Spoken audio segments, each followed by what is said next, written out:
વડોદરા શહેરને સ્વચ્છ અને સુંદર બનાવવા માટે સતત કાર્યરત એવા ક્લીનઅપ વડોદરા વોલેન્ટિયર ગ્રુપ દ્વારા આજે રવિવારે વહેલી સવારે સ્વચ્છતા અભિયાન હાથ ધરાયું છે।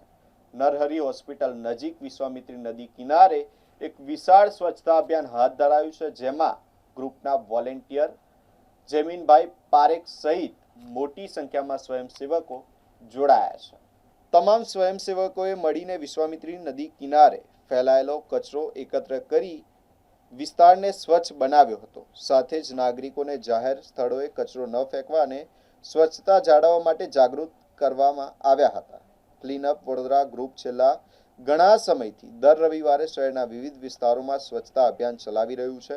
ગ્રુપનો મુખ્ય હેતુ માત્ર સફાઈ કરવાનો નહીં, પરંતુ લોકોમાં સ્વચ્છતા પ્રત્યે જવાબદારીની ભાવના વિકસાવવાનો પણ છે।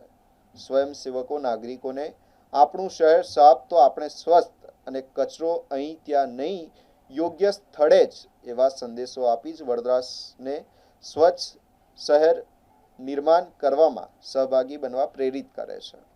ગ્રુપે ખાસ કરીને શહેરના યુવાનોને આ અભિયાનમાં જોડાવા અપીલ કરતા જણાવ્યું કે દર અઠવાડિયે થોડો સમય સમાજ માટે ફાળવીએ તો વડોદરાને વધુ સ્વચ્છ અને સુંદર બનાવી શકાય છે। ગ્રુપનો સંદેશ છે કે આપણું ઘર અને આપણું શહેર સ્વચ્છ રાખીએ, મારું શહેર મારી जवाबदारी। होगा तो और गलेगा तो बासेगा।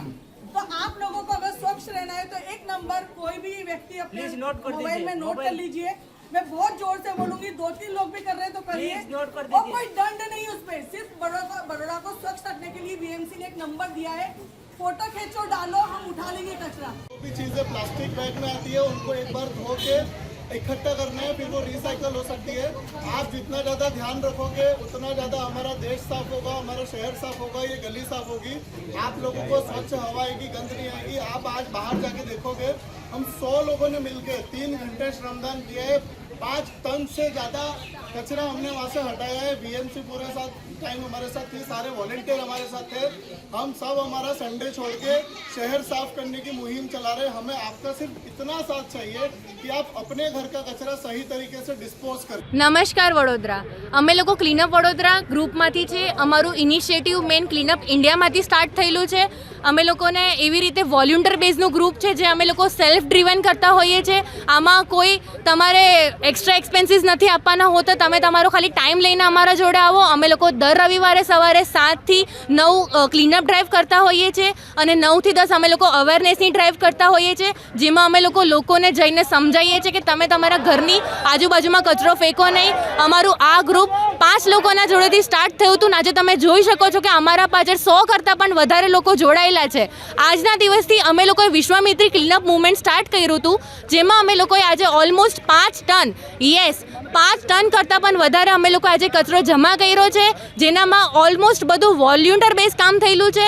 કોઈ અહીંયા તમે જોઈ શકો છો એમાં કોઈ એજની પણ ડિફરન્સ નથી, નાનેથી નાના બાળક પર અમારા જોડે જોડાય છે, એક 7 વર્ષની છોકરી પણ છે અને એક 70 વર્ષના એક અંકલ પણ અમારા જોડે જોડાય છે। પ્રોફેશનલ બેઝ પણ છે, સ્ટુડન્ટ્સ આવે છે અમારા જોડે, વોલ્યુન્ટર બેઝ પર બધા જ આવતા હોય છે। તો તમે તમારો 2 કલાકનો ટાઈમ લઈને આવો અમારા જોડે, કેમ કે આપણું જે શહેર છે એ આપણું ઘર છે, આપણું રાષ્ટ્ર છે એ આપણું ઘર છે। આપણે જ અગર આને સાફ નહીં રાખીએ તો આને કોઈ બીજું કરવા માટે નથી આવવાનું। અમે લોકો ડ્રાઈવ્સ કરતા હોઈએ છીએ, એમાં અમને મોસ્ટલી પ્લાસ્ટિકનો કચરો વધારે જોવા મળતો હોય છે, જે વસ્તુ આપણા માટે શરમદાયક છે, કેમ કે પ્લાસ્ટિક એક એવી વસ્તુ છે જે એન્વાયરમેન્ટના માટે બહુ જ વધારે હાર્મફુલ છે।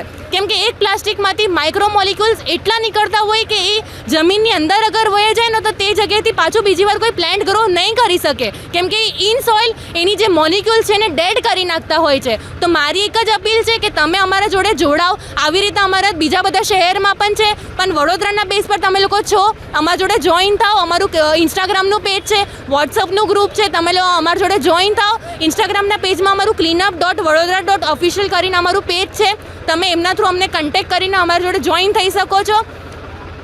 અને થેન્ક યુ। શું નામ છે બેન? મારું નામ છે રિયા નાંડા। વડોદરા શહેરવાસીઓને તમે શું અપીલ કરી રહ્યા છો? વડોદરા શહેરવાસીને હું આટલું જ અપીલ કરવા માંગુ છું કે આપણું શહેર છે એ આપણું ઘર છે. આપણા ઘરને આપણે સ્વચ્છ નહીં રાખીએ તો આપણા સિવાય બીજું કોઈ કરવા નથી આવવાનું. સિવિક સેન્સ જે એક વસ્તુ સૌથી વધારે મેટર કરે છે, આપણે બીજાને શીખવાડીએ એના પહેલાં આપણે આપણા ઘરમાં આપણે જાતે શીખવું પડશે. કે જેમ કે હું મારા ઘરમાં પ્લાસ્ટિકનો જે બેઝ આવતો હોય એને સ્ટોપ કરાવવાથી લઈને હું એક નાનકડું મૂવમેન્ટ પણ સ્ટાર્ટ કરું છું. તે પણ મારા ક્લીનઅપ વડોદરા માટે કે મારા કોઈ પણ નેશનના વર્કના માટે કામ આવશે આગળ. સિંગલ યુઝ પ્લાસ્ટિકને આપણે યુઝ નહીં કરવું એ મારી એક અપીલ છે આપણા બધા માટે. હાલ તમે કામગીરી ક્યાં હાથ ધરી? આજે અમે લોકોએ વિશ્વામિત્રી ક્લીનઅપના મુવમેન્ટમાં સ્ટાર્ટ કર્યું છે નરહરી હોસ્પિટલની બાજુમાં. કેટલા સમયથી તમે આ કરી રહ્યા છો? 6 મહિનાથી, જાન્યુઆરીથી સ્ટાર્ટ કર્યું હતું 26. આ અમારી 7મી ડ્રાઈવ છે. આ અમારી 7 ડ્રાઈવ છે. થઈ રહી છે